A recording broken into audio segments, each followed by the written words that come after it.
अब धर्माचार्य ने कैसा काम करना चाहिए इसका उपदेश मैं नहीं देता, परंतु समाज का आचरण निर्दोष होना चाहिए, इसके लिए जो व्यवस्थाएं हैं उसमें एक धर्म की भी व्यवस्था है। धर्म की व्यवस्था तय करती है आचार धर्म को। एक मूल्य है, वो शाश्वत धर्म है। जैसे सत्य, अहिंसा, अस्तेय, अपरिग्रह, ब्रह्मचर्य, शौच, स्वाध्याय, सत्य प्रणिधान, संतोष और तप, ये शाश्वत धर्म है, सदा सर्वदा, कहीं भी, किसी का भी, तीनों का। परंतु इसका आचरण करना देश काल परिस्थिति पर अलग अलग हो जाता है। व्यक्ति परत्वे भी वो अलग रहता है। पुरानी शिबिर राजा की कथा है, उसमें शिबिर राजा के दरबार में एक कबूतर भागता भागता है, उड़ता उड़ता आता है और छुप जाता है शिबिर राजा के पास। तो शिबिर राजा वो शरण आया, इसलिए उसको छुपाना मेरा धर्म है, रक्षा करना मेरा धर्म है। फिर एक बाज पक्षी आता है उसके पीछे पीछे, वो कहता है वो खाना है मुझे, उसको कहाँ है? तो राजा कहता है कि मेरी प्रजा है, शरण ली उसने, मैं नहीं दूंगा, मेरा धर्म है।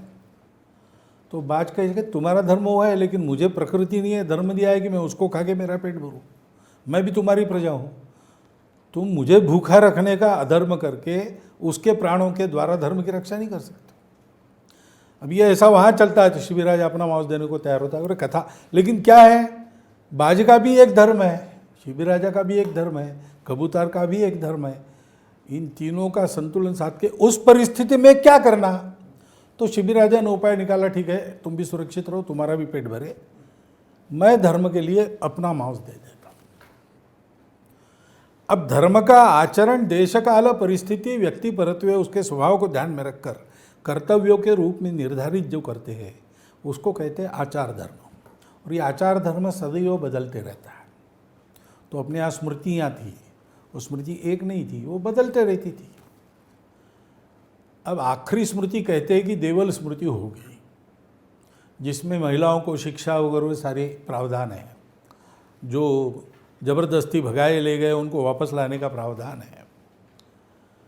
तो आज जिन बातों की आवश्यकता हम महसूस करते उस समय उन्होंने की होगी तो दिया होगा उसमें, इसलिए चाहे जैसे लोग चल रहे हैं। तो ऐसे में ऐसा लगता है कि सारे समाज का अवलोकन करके भारतीय धर्मों के सब धर्माचार्यों ने मिलकर आज के भारतीयों को अनुकूल होगी, आचरण में सरल होगी, और उनका जो परंपरागत आदर्श है, जो जिसको दुनिया चाहती है आज, वैसा जीवन जीने में उसको समर्थ बनाएगी। ऐसी एक नई आचार व्यवस्था देनी चाहिए। ऐसी उसकी आवश्यकता बहुत तीव्रता से प्रतीत होती है।